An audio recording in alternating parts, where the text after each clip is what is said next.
नमस्कार दोस्तों, स्वागत है आपका मेरे हिंदी यूट्यूब चैनल में, जिसमें मैं आपके लिए कई तरह की हिंदी कहानियाँ लेकर आती हूँ। और मुंशी प्रेमचंद जी की कहानियों की लड़ी में आज की कहानी का नाम है अलग्योजा। भोला महतो ने पहली स्त्री के मर जाने के बाद दूसरी सगाई की तो उसके लड़के रघु के लिए बुरे दिन आ गए। रघु की उम्र उस समय केवल 10 वर्ष की थी। चैन से गांव में गुल्ली डंडा खेलता फिरता था। माँ के आते ही चक्की में जुतना पड़ा।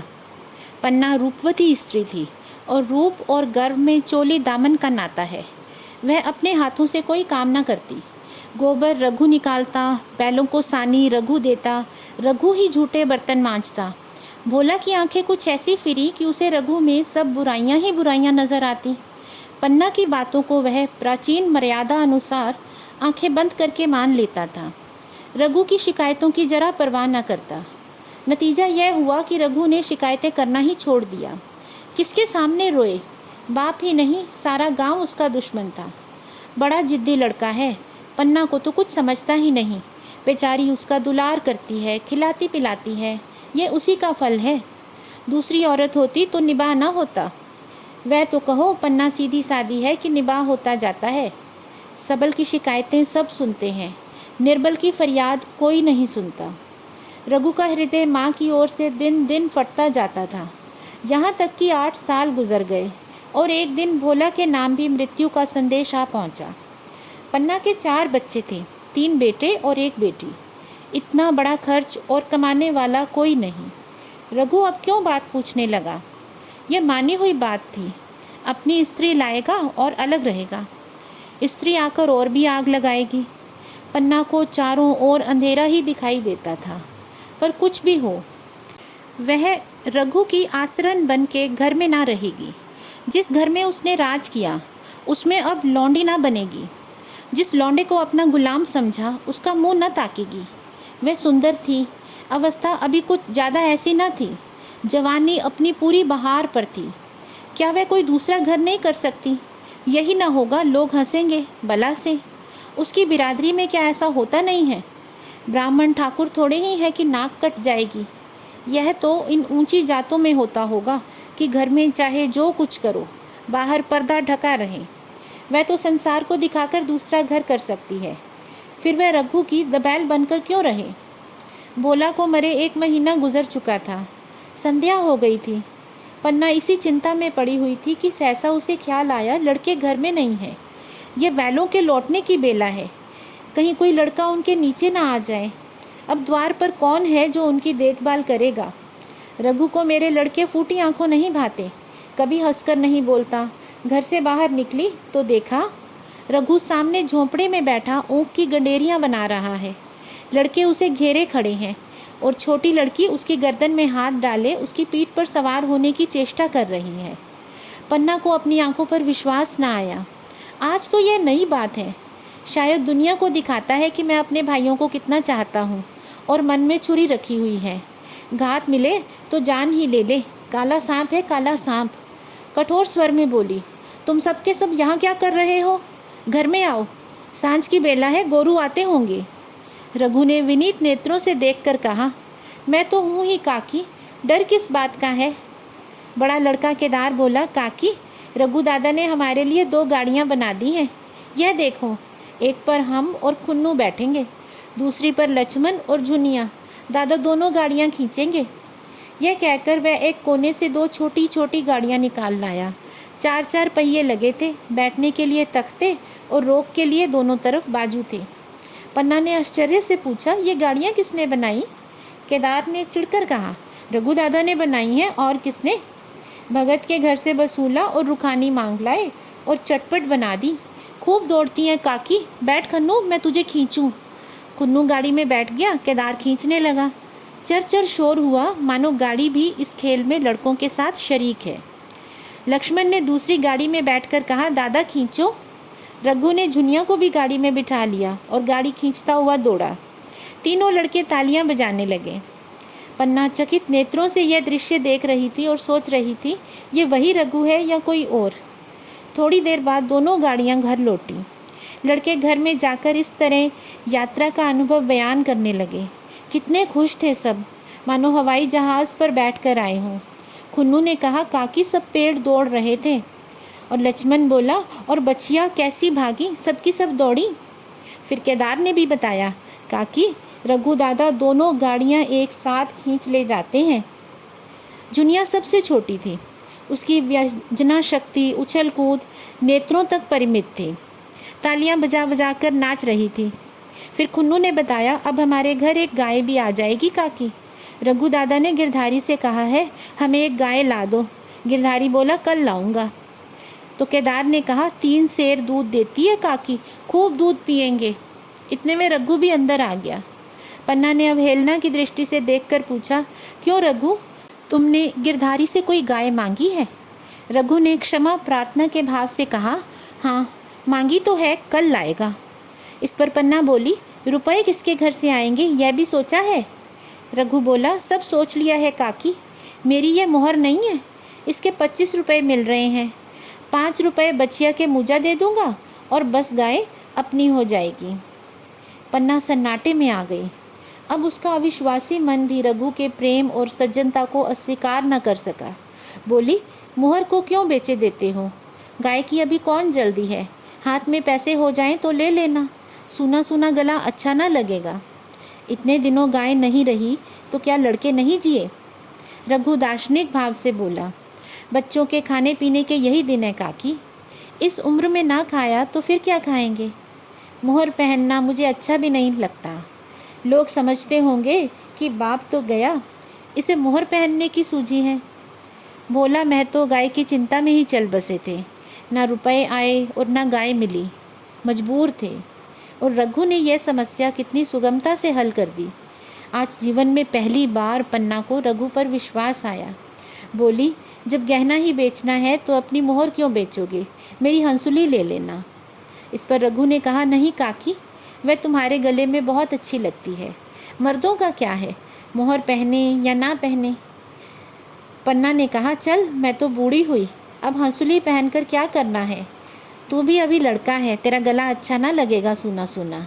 रघु मुस्कुराकर बोला, तुम अभी से कैसे बूढ़ी हो गई, गांव में है कौन तुम्हारे बराबर। रघु की सरल आलोचना ने पन्ना को लज्जित कर दिया। उसके रूखे मुरझाए चेहरे पर प्रसन्नता की लाली दौड़ गई। इसी तरह 5 साल गुजर गए। रघु का सा मेहनती, ईमानदार, बात का धनी दूसरा किसान गांव में ना था। पन्ना की इच्छा के बिना कोई काम न करता। उसकी उम्र अब 23 की हो रही थी।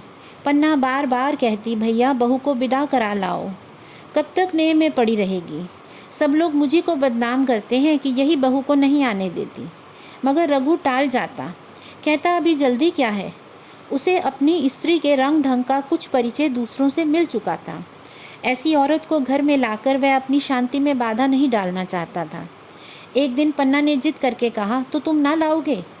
इस पर रघु बोला, कह दिया कि अभी कोई जल्दी नहीं। तो पन्ना ने कहा, तुम्हारे लिए जल्दी ना होगी, मेरे लिए तो जल्दी है, मैं आज आदमी भेजती हूँ। इस पर उसने कहा, पछताओगी काकी, उसका मिजाज अच्छा नहीं है। तो पन्ना बोली, तुम्हारी बला से, जब मैं उससे बोलूँगी ही नहीं तो क्या हवा से लड़ेगी? रोटियां तो बना लेगी, मुझसे भीतर बाहर का सारा काम नहीं होता, मैं आज बुला लेती हूँ।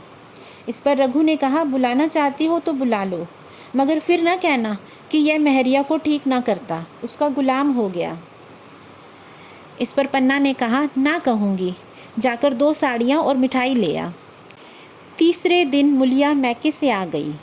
दरवाजे पर नगाड़े बजे, शहनाइयों की मधुर ध्वनि आकाश में गूंजने लगी। मुँह दिखाई की रस्म अदा हुई। वह इस मरुभूमि में निर्मल जलधारा थी। गेहुआ रंग था, बड़ी बड़ी नुकीली पलकें, कपोलों पर हल्की सुर्खी, आँखों में प्रबल आकर्षण।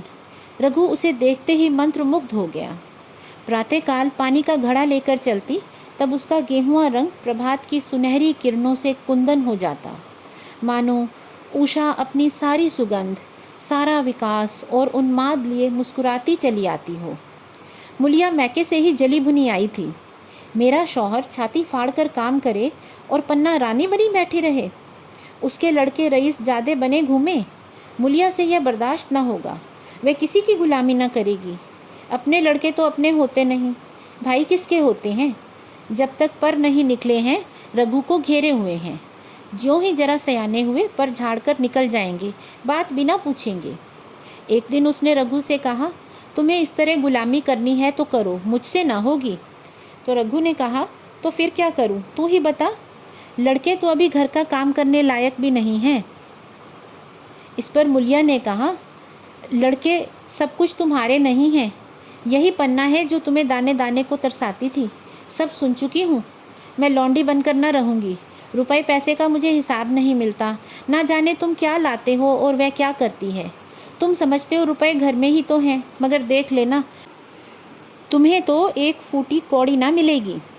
इस पर रघु ने कहा, रुपए पैसे तेरे हाथ में देने लगूं तो दुनिया क्या कहेगी, यह तो सोच। इस पर मुलिया ने कहा, दुनिया जो चाहे कहे, दुनिया के हाथों बिकी नहीं हूँ। देख लेना भांड लीप कर हाथ काला ही रहेगा। फिर तुम अपने भाइयों के लिए मरो, मैं क्यों मरूं? रघु ने कुछ जवाब न दिया। उसे जिस बात का भय था वह इतनी जल्दी सिर पर आ पड़ी। अब अगर उसने ज़्यादा कुछ किया तो साल 6 महीने और काम चलेगा। बस इसके आगे यह डोंगा चलता नज़र नहीं आता। बकरे की माँ कब तक खैर मनाएगी। एक दिन पन्ना ने महुए का सुखावन डाला। बरसात शुरू हो गई थी और बारिश में अनाज गीला हो रहा था। मुलिया से बोली, बहू जरा देखती रहना, मैं तालाब से नहा आऊँ। मुलिया ने लापरवाही से कहा, मुझे नींद आ रही है, तुम बैठकर देखो। एक दिन ना नहाओगी तो क्या होगा। पन्ना ने साड़ी उतार कर रख दी, नहाने ना गई। मुलिया का वार खाली गया। कई दिन के बाद एक शाम को पन्ना धान रोप कर लौटी। अंधेरा हो गया था। दिन भर की भूखी थी। आशा थी बहू ने रोटी बना कर रखी होगी, मगर देखा तो यहाँ चूल्हा ठंडा पड़ा हुआ था और बच्चे मारे भूख के तड़प रहे थे। मुलिया से आहिस्ता से पूछा, आज अभी चूल्हा नहीं जला? इस पर केदार ने बताया, आज दोपहर को भी चूल्हा नहीं जला काकी, भाभी ने तो कुछ बनाया ही नहीं। इस पर पन्ना ने पूछा, तो तुम लोगों ने खाया क्या? केदार बोला, कुछ नहीं, रात की रोटियां थी, खुन्नू और लक्ष्मण ने खाई, मैंने सत्तू खा लिया। और पन्ना ने कहा, और बहू? केदार ने कहा, वह पड़ी सो रही है, इसने कुछ न खाया। पन्ना ने उसी वक्त चूल्हा जलाया और खाना बनाने बैठ गई। आटा गूंथती थी और रोती थी, क्या नसीब है। दिन भर खेत में जली, घर आई तो चूल्हे के सामने जलना पड़ा। केदार का 14वां साल था। भाभी के रंग ढंग देखकर सारी स्थिति समझ रहा था। बोला, काकी भाभी तुम्हारे साथ रहना नहीं चाहती। पन्ना ने चौंक कर पूछा, क्या कुछ कहती थी? केदार ने जवाब दिया, कहती कुछ नहीं थी, मगर है उसके मन में यही बात। फिर तुम क्यों नहीं उसे छोड़ देती? चाहे जैसे रहे, हमारा भी भगवान है। पन्ना ने दांतों से जीभ दबाकर कहा, चुप, मेरे सामने ऐसी बात भूलकर भी ना कहना। रघु तुम्हारा भाई नहीं, तुम्हारा बाप है। मुलिया से कभी बोलोगे तो समझ लेना जहर खा लूँगी। फिर दशहरे का त्यौहार आया। इस गांव से कोस भर एक पूर्वे में मेला लगता था। गांव के सब लड़के मेला देखने चले। पन्ना भी लड़कों के साथ चलने को तैयार हुई, मगर पैसे कहाँ से आएंगे? कुंजी तो मुलिया के पास थी। रघु ने आकर मुलिया से कहा, लड़के मेले जा रहे हैं, सबों को 2-2 पैसे दे दो। मुलिया ने त्योरियां चढ़ाकर कहा, पैसे घर में नहीं है।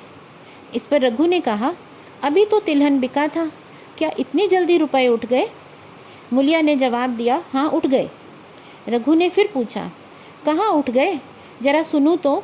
आज त्योहार के दिन लड़के मेला देखने ना जावेंगे? मुलिया ने कहा, अपनी काकी से कहो पैसे निकालें, गाड़कर क्या करेंगी?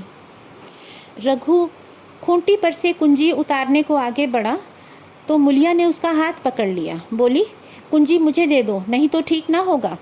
खाने पहनने को भी चाहिए, कागज़ किताब को भी चाहिए, और उस पर मेला भी देखना है। हमारी कमाई इसलिए नहीं है कि दूसरे खाएं और मूँछों पर ताव दें। पन्ना ने रघु से कहा, भैया पैसे क्या होंगे, लड़का मेला देखने ना जाएंगे? इस पर रघु ने झिड़क कर कहा, मेला देखने क्यों ना जाएंगे, सारा गांव जा रहा है, हमारे ही लड़के ना जाएंगे? यह कहकर रघु ने अपना हाथ छुड़ा लिया और पैसे निकालकर लड़कों को दे दिए। मगर जब कुंजी मुलिया को देने चला तो उसने उसे आंगन में फेंक दिया और मुंह लपेट कर लेट गई। लड़के मेला देखने न गए। इस तरह 2 दिन गुजर गए। मुलिया ने कुछ न खाया, पन्ना भी भूखी रही। रघु कभी इसे मनाता कभी उसे, पर ना यह उठती थी न वह। आखिर रघु ने हैरान होकर मुलिया से पूछा, कुछ मुंह से तो कह, चाहती क्या है? मुलिया ने धरती को संबोधित करके कहा, मैं कुछ नहीं चाहती, मुझे मेरे घर पहुंचा दो। रघु ने कहा, अच्छा उठ, बना खा, पहुंचा दूंगा। मुलिया ने रघु की ओर आंखें उठाई। रघु उसकी सूरत देखकर डर गया। वह माधुर्य, वह मोहकता, वह लावण्य गायब हो गया था। दांत निकल आए थे, आंखें फट गई थी और नथुने फड़क रहे थे। अंगारे की सी लाल लाल आंखों से देखकर बोली, अच्छा तो काकी ने यह सलाह दी है, यह मंत्र पढ़ाया है, तो मैं यहाँ ऐसे कच्चे में नहीं हूँ। तुम दोनों की छाती पर मूंग दलूंगी। तुम हो किस फेर में? इस पर रघु ने कहा, अच्छा तो मूंग ही दल लेना, कुछ खा पी तो लो, तभी तो मूंग दल सकोगी। इस पर मुलिया बोली, अब तो तभी मुंह में पानी डालूंगी जब घर अलग हो जाएगा। बहुत झेल चुकी, अब नहीं झेला जाता।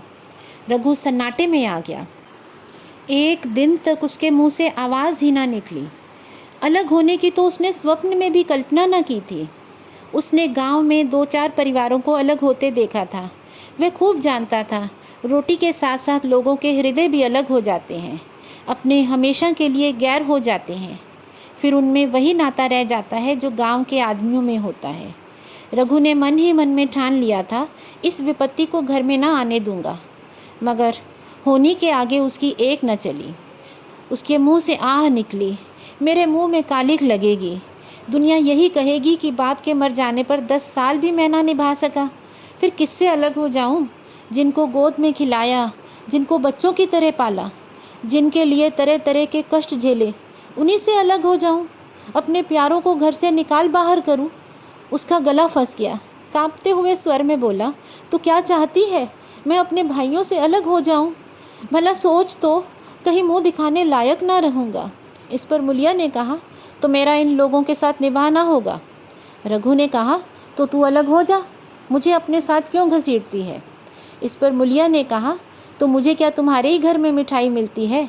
मेरे लिए क्या संसार में जगह नहीं है? इस पर रघु ने कहा, जैसी तेरी मर्जी, जहाँ चाहे रह, मैं अपने घर वालों से अलग नहीं हो सकता। जिस दिन इस घर में 2 चूल्हे जलेंगे, उस दिन मेरे कलेजे के भी 2 टुकड़े हो जाएंगे। मैं ये चोट नहीं सह सकता। तुझे जो तकलीफ़ हो वो मैं दूर कर सकता हूँ। माल असबाब की मालकिन तो तू है ही, अनाज पानी तेरे ही हाथ में है। अब रह क्या गया है? अगर कुछ काम धंधा करना नहीं चाहती तो मत कर। भगवान ने मुझे जितनी हिम्मत दी है तो मैं तुझे तिनका तक भी उठाने ना दूंगा। तेरे यह सुकुमार हाथ पाँव मेहनत मजदूरी करने के लिए बनाए ही नहीं गए हैं। मगर क्या करूं, अपना बस नहीं है। फिर भी तेरा जी कोई काम करने को ना चाहे तो मत कर, मगर मुझसे अलग होने को मत कह, मैं तेरे पैरों में पड़ता हूँ।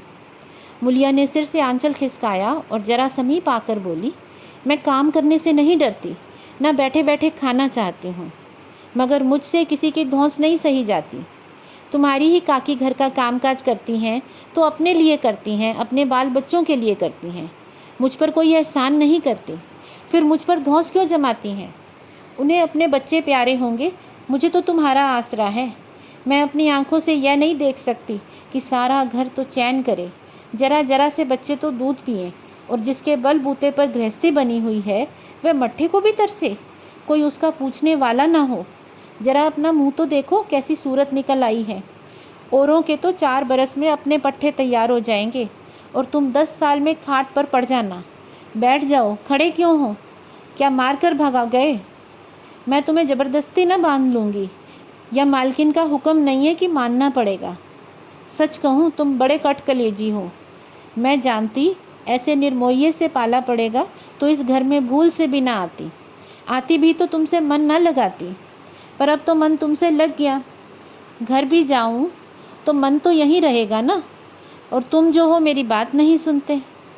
मुलिया की ये रसीली बातें रघु पर कोई असर ना डाल सकी। वह उसी रुखाई से बोला, मुलिया मुझसे यह ना होगा। अलग होने का ध्यान करते ही मेरा मन न जाने कैसा हो जाता है। यह चोट मुझसे न सही जाएगी। मुलिया ने परिहास करके कहा, तो चूड़ियाँ पहनकर अंदर बैठो ना, लाओ मैं मूछें लगा लूँ। मैं तो समझती थी तुम में भी कुछ कल बल है, अब देखती हूँ निरे मिट्टी के लौंदे हो। पन्ना दालान में खड़ी दोनों की बातचीत सुन रही थी। अब उससे रहा ना गया। सामने आकर रघु से बोली, जब वह अलग होने पर तुली हुई है, फिर तुम क्यों उसे ज़बरदस्ती मिलाए रखना चाहते हो? तुम उसे लेकर अलग रहो। हमारा भगवान ने निभा कर दिया तो अब क्या डर। अब तो भगवान की दया से तीनों लड़के सयाने हो रहे हैं, अब कोई चिंता नहीं है। रघु ने आंसू भरी आंखों से पन्ना को देखकर कहा, काकी तू भी पागल हो गई है क्या? जानती नहीं, 2 रोटियां होते ही 2 मन हो जाते हैं। इस पर पन्ना ने कहा, जब वह मानती ही नहीं तब तुम क्या करोगे? भगवान की मर्जी जो होगी, कोई और क्या करेगा। प्रारब्ध में जितने दिन एक साथ रहना लिखा था उतने दिन रहे। अब उसकी यही मर्जी है तो यही सही। तुमने मेरे बाल बच्चों के लिए जो कुछ किया मैं भूल नहीं सकती। तुमने इनके सिर पर हाथ न रखा होता तो आज ना जाने इनकी क्या गति होती, ना जाने किसके द्वार पर ठोकरे खाते होते, ना जाने कहाँ कहाँ भीख मांगते फिरते। तुम्हारा जस मरते दम तक गाऊंगी। अगर मेरी खाल तुम्हारे जूते बनाने के काम आती तो खुशी से दे देती। चाहे तुमसे अलग हो जाऊं, पर जिस घड़ी पुकारोगे कुत्ते की तरह दौड़ती आऊँगी। यह भूलकर भी न सोचना कि तुमसे अलग होकर मैं तुम्हारा बुरा चेतूंगी। जिस दिन तुम्हारा अनभला मेरे मन में आएगा उस दिन विष खाकर मर जाऊंगी। भगवान करे तुम दूधो नहाओ पूतो फलो। मरते दम तक यही असीस मेरे रोए रोए से निकलती रहेगी। और ये लड़के भी अगर अपने बाप के हैं तो मरते दम तक तुम्हारा पोस मानेंगे। यह कहकर पन्ना रोती हुई वहाँ से चली गई। रघु वहाँ मूर्ति की तरह बैठा रहा। आसमान की ओर टकटकी लगी थी और आंखों से आंसू बह रहे थे। पन्ना की बातें सुनकर मुलिया समझ गई कि अपने पौ 12 हैं। चटपट उठी, घर में झाड़ू लगाई, चूल्हा जलाया और कुएं से पानी लाने चली। उसकी टेक पूरी हो गई थी। गांव में स्त्रियों के 2 दल होते हैं, एक बहुओं का, दूसरा सासों का। बहुएं सलाह और सहानुभूति के लिए अपने दल में जाती हैं और सासें अपने में। दोनों की पंचायतें अलग अलग होती हैं। मुलिया को कुएं पर 2-3 बहुएं मिल गईं। एक ने पूछा, आज तो तुम्हारी बुढ़िया बहुत रोध हो रही थी। मुलिया ने विजय के गर्व से कहा, इतने दिनों से घर की मालकिन बनी हुई थी, राजपाट छोड़ते किसे अच्छा लगता है। बहन, मैं उनका बुरा नहीं चाहती, लेकिन एक आदमी की कमाई में कहाँ तक बरकत होगी। मेरे भी तो यही खाने पीने पहनने ओढ़ने के दिन हैं। अभी उनके पीछे मरो, फिर बाल बच्चे हो जाएं, उनके पीछे मरो, सारी जिंदगी रोते ही कट जाएगी। और एक बहू बोली, बुढ़िया यही चाहती थी कि यह सब जन्म भर लौंडी बनी रहें, मोटा झोटा खाएं और पड़ी रहें। तो दूसरी बोली, किस भरोसे पर कोई मरे। अपने लड़के तो बात नहीं पूछते, ये पराए लड़कों का क्या भरोसा। कल इनके हाथ पैर हो जाएंगे, फिर कौन पूछता है। अपनी अपनी मेहरियों का मुंह देखेंगे। पहले से ही फटकार देना अच्छा है, बाद में कोई कले ना होगा। मुलिया पानी लेकर आई, खाना बनाया और रघु से बोली, जाओ नहा आओ, रोटी तैयार है। रघु ने मानो सुना ही नहीं, सिर पर हाथ रखकर द्वार की ओर ताकता रहा। मुलिया ने कहा, क्या कहती हूँ, कुछ सुनाई देता है। रोटी तैयार है, जाओ नहा आओ। इस पर रघु ने कहा, सुन तो रहा हूँ, क्या बहरा हूँ। रोटी तैयार है तो जाकर खा ले, मुझे भूख नहीं है। मुलिया ने फिर नहीं कहा। जाकर चूल्हा बुझा दिया और रोटियां उठाकर छींके पर रख दी और मुंह ढाँककर लेट रही। जरा देर में पन्ना आकर बोली, खाना तैयार है, नहा धोकर खा लो, बहू भी भूखी होगी। इस पर रघु ने झुंझलाकर कहा, काकी तू घर में रहने देगी कि मुंह में कालिक लगाकर कहीं चला जाऊं। खाना तो खाना ही है, आज ना खाऊंगा कल खाऊंगा, लेकिन अभी मुझसे खाया ना जाएगा। केदार अभी क्या मदरसे से नहीं आया। पन्ना ने कहा, अभी तो नहीं आया, आता ही होगा। पन्ना समझ गई, जब तक वह खाना बनाकर लड़कों को ना खिलाएगी और खुद ना खाएगी, रघु ना खाएगा। इतना ही नहीं, उसे रघु से लड़ाई करनी पड़ेगी, उसे जली कटी सुनानी पड़ेगी, उसे यह दिखाना पड़ेगा कि मैं ही उससे अलग होना चाहती हूँ, नहीं तो वह इसी चिंता में घुल घुल कर प्राण दे देगा। यह सोचकर उसने अलग चूल्हा जलाया और खाना बनाने लगी। इतने में केदार और खुन्नू मदरसे से आ गए। पन्ना ने कहा, आओ बेटा खा लो, रोटी तैयार है। केदार ने पूछा, भैया को भी बुला लूँ ना। तो पन्ना ने कहा, तुम आकर खा लो, उसकी बहू रोटी अलग बना रही है। इस पर खुन्नू ने कहा, जाकर भैया से पूछना आओ। पन्ना ने कहा, जब उनका जी चाहेगा खाएंगे, तू बैठकर खा, तुझे इन बातों से क्या मतलब। जिसका जो जी चाहेगा खाएगा, जिसका जो जी ना चाहेगा ना खाएगा। जब वह और उसकी बीवी अलग होने पर तुले हैं तो कौन मनाए।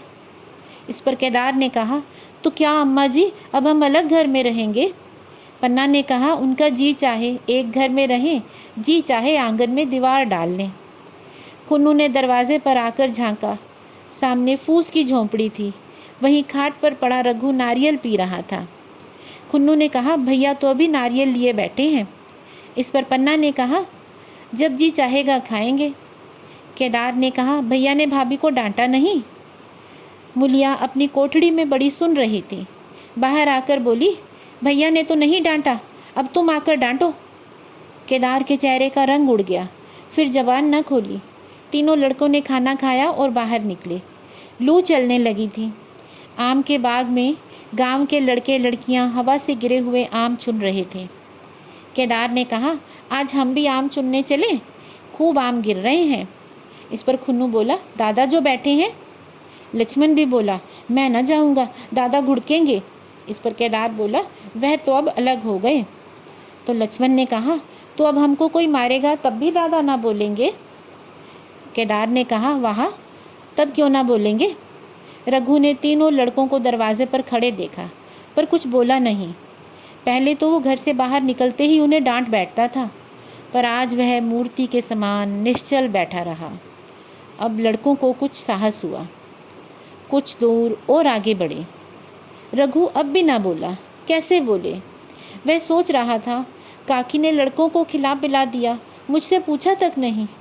क्या उसकी आंखों पर भी पर्दा पड़ गया है? अब अगर मैंने लड़कों को पुकारा और वह ना आए तो? मैं उनको मार पीट भी ना सकूँगा। लू में सब मारे मारे फिरेंगे, कहीं बीमार पड़ गए तो?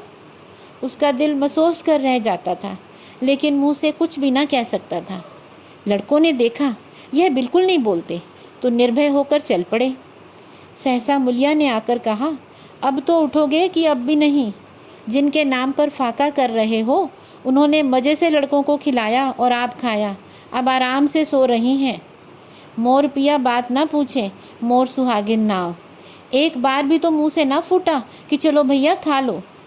रघु को इस समय मर्मांतक पीड़ा हो रही थी। मुलिया के इन कठोर शब्दों ने घाव पर नमक छिड़क दिया।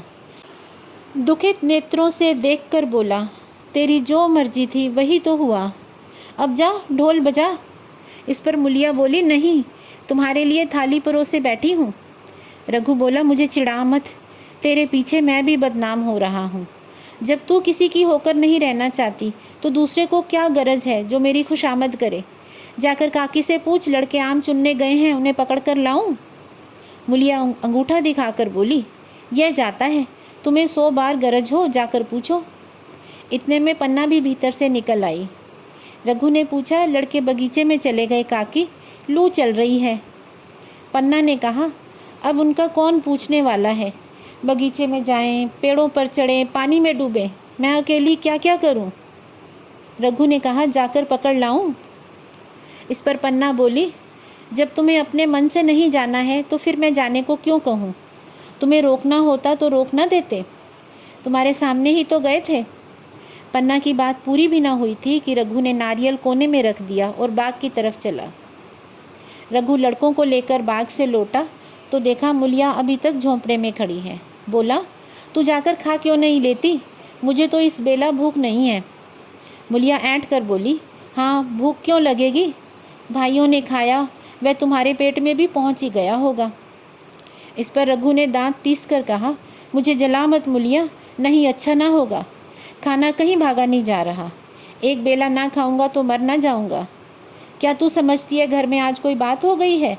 तूने घर में चूल्हा नहीं जलाया, मेरे कलेजे में आग लगाई है। मुझे घमंड था कि और चाहे कुछ हो जाए पर मेरे घर में फूट का रोग ना आएगा, पर तूने मेरा घमंड चूर चूर कर दिया। प्रारब्ध की बात है। मुलिया तिनक कर बोली, सारा मोह छो तुम्ही को तो है, किसी और को तो है नहीं। मैं तो किसी को तुम्हारी तरह बिसूरते नहीं देखती। रघु ने ठंडी सांस खींच कर कहा, मुलिया घाव पर नमक ना छिड़क, तेरे ही कारण मेरी पीठ में धूल लग रही है। मुझे इस गृहस्थी का मोह ना होगा तो किसे होगा? मैंने ही तो इसे मर मर कर जोड़ा। जिनको गोद में खिलाया वही अब मेरे पट्टीदार होंगे। जिन बच्चों को मैं डांटता था उन्हें आज कड़ी आंखों से भी देख नहीं सकता। मैं उनके भले के लिए भी कोई बात करूं तो दुनिया यही कहेगी, यह अपने भाइयों को लूटे लेता है। जा मुझे छोड़ दे, अभी मुझसे ना खाया जाएगा। मुलिया बोली, मैं कसम खा रखी हूँ, चुपके से चले चलो। रघु ने बोला, देख अभी भी कुछ नहीं बिगड़ा, अपना हट छोड़ दे। मुलिया बोली, हमारा ही लहू पियो जो खाने न उठे। रघु ने कानों पर हाथ रख के कहा, यह तूने क्या किया मुलिया? मैं तो उठ ही रहा था, चल खा लूँ। नहाने धोने अब कौन जाए, लेकिन इतना कह देता हूँ, चाहे 4 की जगह 6 रोटियाँ खाऊं, चाहे तू मुझे घी के मटके में डुबो दे, पर यह दाग मेरे दिल से ना मिटेगा। इस पर मुलिया बोली, दाग वाग सब मिट जाएंगे, पहले सबको ऐसा ही लगता है। देखते नहीं हो उधर कैसी चैन की बंशी बज रही है। वह तो मना ही रही थी कि किसी तरह से यह सब अलग हो जावें। अब वह पहले किसी चांदी तो नहीं है कि जो कुछ घर में आवे सब गायब। अब क्यों हमारे साथ रहने लगी? रघु ने आहत स्वर में पूछा। इसी बात का तो मुझे गम है, काकी से मुझे ऐसी आशा ना थी। रघु खाना खाने बैठा तो कौर विष के घूंट सा जान पड़ता था। ऐसा लगता था रोटियां भूसी की हैं, दाल पानी सी लगती, पानी कंठ के नीचे ना उतरता था, दूध की तरफ देखा ना जा रहा था। 2-4 ग्रास खाकर उठ गया, जैसे किसी प्रियजन के श्राद्ध का भोजन हो। रात का भोजन भी उसने उसी तरह से किया। भोजन क्या किया, कसम पूरी की। रात भर उसका चित्त उद्विग्न रहा। एक अज्ञात शंका उसके मन पर छाई हुई थी, जैसे भोला महतो द्वार पर बैठा रो रहा हो। वह कई बार चौंक कर उठा। ऐसा जान पड़ा भोला उसकी ओर तिरस्कार की आंखों से देख रहा है। वह दोनों जून भोजन करता था, पर जैसे शत्रु के घर। भोला की शोकमग्न मूर्ति उसकी आंखों से ना उतरती थी। रात को उसे नींद ना आती। वह गांव में निकलता तो इस तरह मुंह चुराए, सिर झुकाए, मानो गो हत्या की है। 5 साल गुजर गए। रघु अब 2 लड़कों का बाप था। आंगन में दीवार खिंच गई थी, खेतों में मेड़े डाल दी गई थी और बैल बछिए बांध लिए थे। केदार की उम्र अब 19 की हो गई थी। उसने पढ़ना छोड़ दिया था और खेती का काम करता था। खुन्नू गाय चराता था। केवल लक्ष्मण अब मदरसे जाता था। पन्ना और मुलिया दोनों एक दूसरे की सूरत से जलती थी। मुलिया के दोनों लड़के बहुधा पन्ना के ही पास रहते। वही उन्हें उपटन मलती, वही काजल लगाती, वही गोद में लिए फिरती। मगर मुलिया के मुंह से अनुग्रह का एक शब्द भी ना निकलता और पन्ना भी इसकी इच्छुक ना थी। वह जो कुछ करती निर्व्याय भाव से करती थी। उसके 2 लड़के अब कमाऊ हो गए थे। लड़की खाना पका लेती थी, वह खुद ऊपर का कामकाज कर लेती। इसके विरुद्ध रघु अपने घर में अकेला था। वह भी दुर्बल, अशक्त और जवानी में बूढ़ा। अभी आयु 30 वर्ष की भी ना थी, लेकिन बाल खिचड़ी हो गए थे, कमर भी झुक गई थी, खांसी ने जीर्ण कर रखा था। देखकर दया आती थी। और खेती तो जानो पसीने की वस्तु है। खेती की जैसी सेवा होनी चाहिए वह उससे ना हो पाती। फिर अच्छी फसल कहाँ से आती? कुछ ऋण भी हो गया था। यह चिंता उसे और भी मारे डालती थी। चाहिए तो यह था कि अब उसे कुछ आराम मिलता।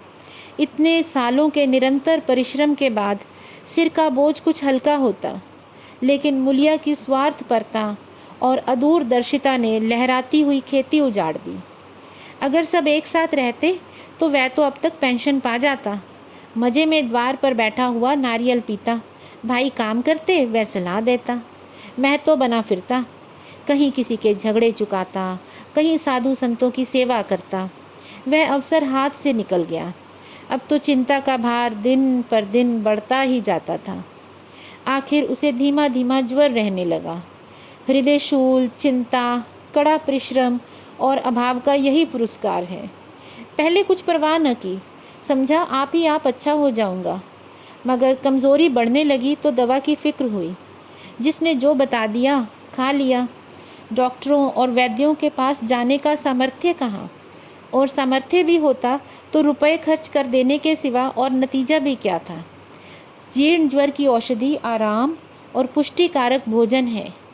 ना वह बसंत मालती का सेवन कर सकता था, ना आराम से बैठकर बलवर्धक भोजन कर सकता था। कमज़ोरी बढ़ती जा रही थी। पन्ना को अवसर मिलता तो वह आकर उसे तसल्ली देती, लेकिन उसके लड़के अब रघु से बात भी ना करते थे। दवा दारू तो क्या करते, उसका और मजाक उड़ाते।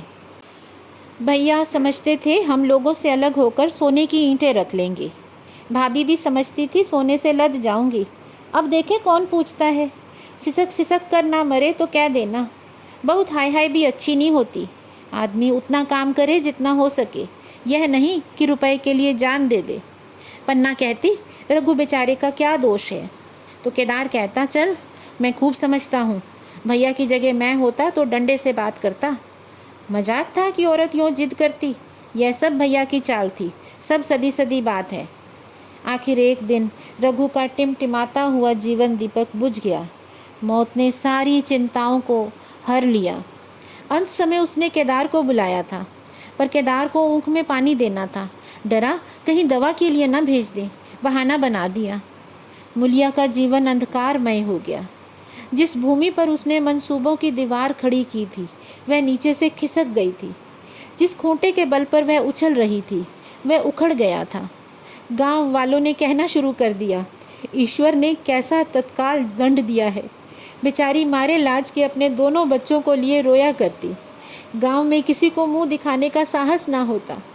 प्रत्येक प्राणी उससे यह कहता हुआ मालूम होता था, मारे घमंड के धरती पर पाँव न रखती थी। आखिर सजा मिल गई कि नहीं। अब इस घर में कैसे निर्वाह होगा। वह किसके सहारे जिएगी, किसके बल पर खेती होगी। बेचारा रघु बीमार था, दुर्बल था, पर जब तक जीता रहा अपना काम करता रहा।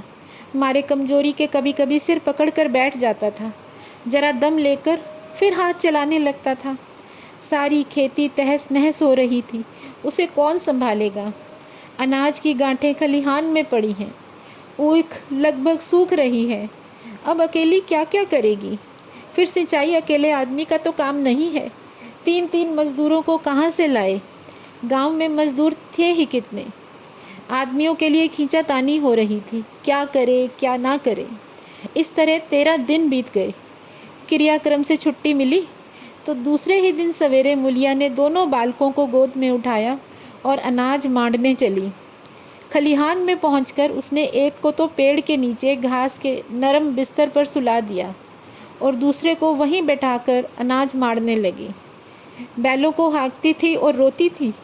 क्या इसीलिए भगवान ने उसको जन्म दिया था। देखते देखते क्या से क्या हो गया। इन्हीं दिनों पिछले साल भी अनाज माड़ा गया था। वह रघु के लिए लोटे में शरबत और मटर की घुंगी लेकर आई थी। आज कोई उसके आगे है न पीछे, लेकिन किसी की लौंडी तो नहीं हूँ। उसे अलग होने का अब तक पछतावा न था। एकाएक छोटे बच्चे का रोना सुनकर उसने उधर ताका तो बड़ा लड़का उसे चुमकार कर कह रहा था, भैया चुप करो चुप करो।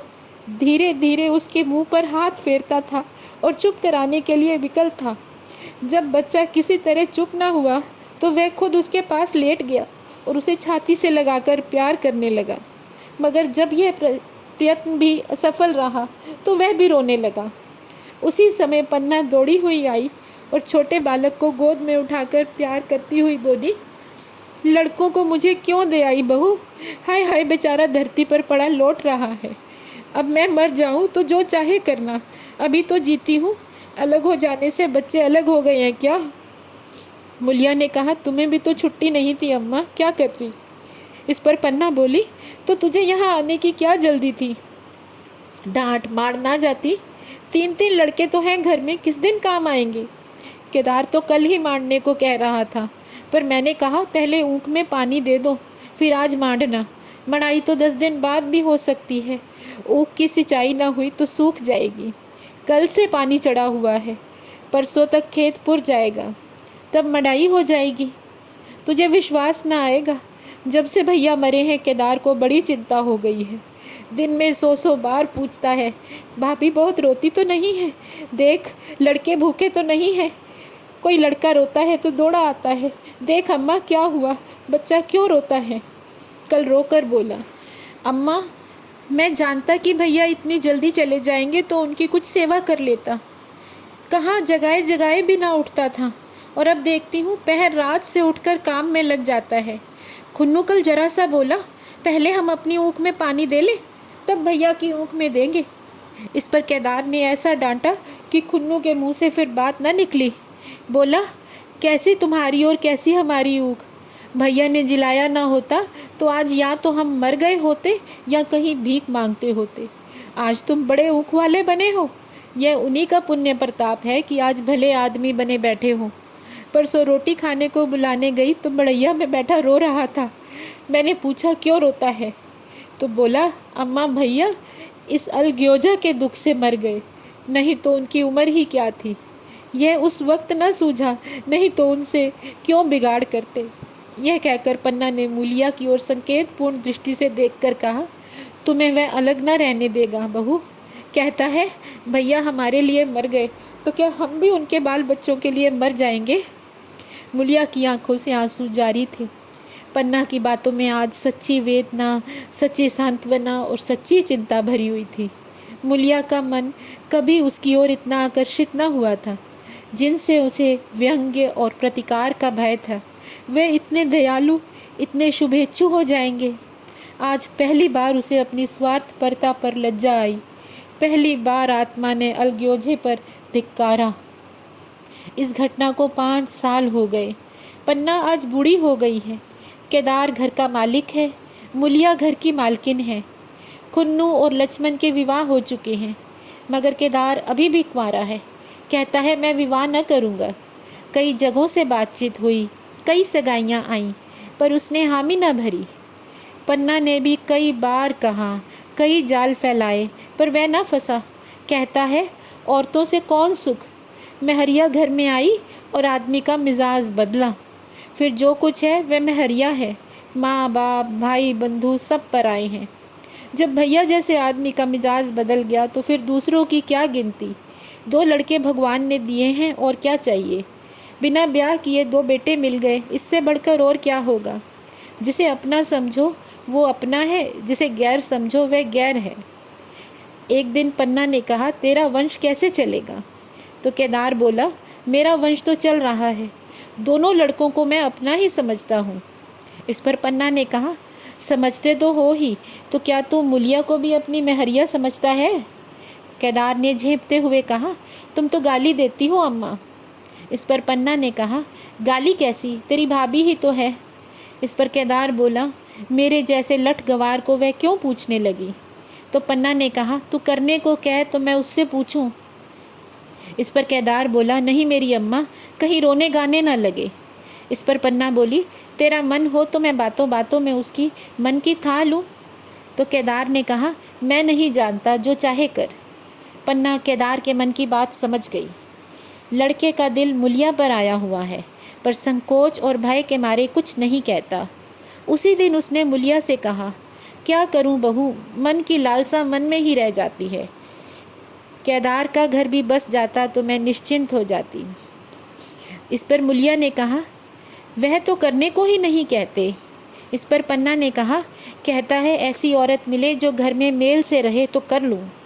इस पर मूलिया बोली, ऐसी औरतें कहाँ मिलेंगी, कहाँ ढूंढें। इस पर पन्ना बोली, मैंने तो ढूंढ ली है। तो मूलिया बोली, सच, किस गांव की है। इस पर पन्ना ने कहा, अभी ना बताऊंगी, पहले यह देखती हूँ कि उससे केदार की सगाई हो जाए, उसका घर बस जाए और केदार की ज़िंदगी भी सफल हो जाए। ना जाने लड़की मानेगी कि नहीं। इस पर मूलिया बोली, मानेगी क्यों नहीं अम्मा, ऐसा सुंदर कमाऊ सुशील वर और कहाँ मिलता है। इस जन्म का कोई साधु महात्मा है, नहीं तो लड़ाई झगड़े के डर से कौन बिन ब्याह रहता है। कहाँ रहती है, मैं जाकर उसे मना लाऊंगी। पन्ना ने कहा, तू चाहे तो उसे मना ले, तेरे ही ऊपर है। मूलिया बोली, मैं आज ही चली जाऊंगी अम्मा, उसके पैरों पड़कर उसे मना लूँगी। पन्ना ने कहा, बता दूँ, वह तू ही है। मूलिया लजा कर बोली, तुम तो अम्मा जी गाली देती हो। पन्ना बोली, गाली कैसी, देवर ही तो है। मूलिया बोली, मुझ जैसी बुढ़िया को क्यों पूछेगा। इस पर पन्ना ने कहा, वह तो तुझे पर दांत लगाए बैठा है, तेरे सिवा कोई और उसे भाती ही नहीं। डर के मारे कुछ नहीं कहता, पर उसके मन की बात मैं जानती हूँ। वह धव्य के शौक से मुरझाया हुआ मूलिया का पीत बदन कमल की भांति अरुण हो गया। 10 वर्षों में जो कुछ खोया था वह इसी एक क्षण में मानो ब्याज के साथ मिल गया। वही लावण्य, वही विकास, वही आकर्षण, वही लोच। यह उस समय की कहानी है दोस्तों, जब एक भाई की मृत्यु हो जाने के बाद ज़्यादातर उसके बड़ा या छोटा भाई उसकी पत्नी को चादर डाल देता था, अर्थात उससे ब्याह करके उसे अपनी पत्नी बना लेता था। इसके दो कारण होते हैं। एक तो यह है कि जो औरत जवानी में विधवा हो गई है, उसको अपने घर का सुख मिल जाए और उसके बच्चे प्यार से रहें, और दूसरा, घर की इज़्ज़त बची रहे, घर का मान सम्मान वैसा ही रहे। क्योंकि जिसने एक बार दुख झेला होता है वो समझता है कि हमें जीवन में सबके साथ बना कर रखनी है। तो इसलिए इसी चीज़ को आधार लेकर प्रेमचंद जी ने ये कहानी लिखी है। और इस कहानी में अंत में मुलिया का विवाह केदार के साथ हो जाता है। लेकिन इसके साथ साथ हमें एक और चीज़ भी पता चलती है कि जीवन में सुख हमेशा भाग्य से मिलता है। चाहे इस कहानी के नायक ने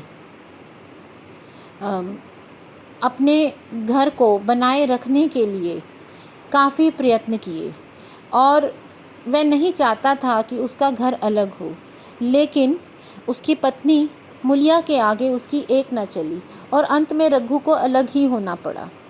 और इसमें चाहे आप परिस्थितियों का दोष कहें, चाहे किस्मत का दोष कहें, लेकिन दो परिवार अलग हो गए। और जो उसके छोटे भाई थे वो थोड़े समय के लिए शायद अपने भाई का किया हुआ भूल गए थे और वह उसका शायद थोड़ी हद तक मजाक भी उड़ाते थे, लेकिन उन्हें इतनी समझ नहीं थी कि हमारा भाई इतना बीमार हो चुका है कि वो किसी भी समय हमें छोड़ के जा सकता है। इसीलिए भाई के जाते ही जैसे उनकी पुरानी भावनाएं वापस जाग पड़ी और उन्हें वो समय याद आ गया जब वो इस तरह से छोटे से थे और इसी भाई ने उनको हाथों पर फूलों की तरह रखा, उन्हें पाला पोसा और बड़ा किया। और उसके मन में ये बात आई कि हमारा भाई तो हमारे हाथ से गया, लेकिन उसकी धरोहर को हमें बचा कर रखना है, हमें संभाल कर रखना है।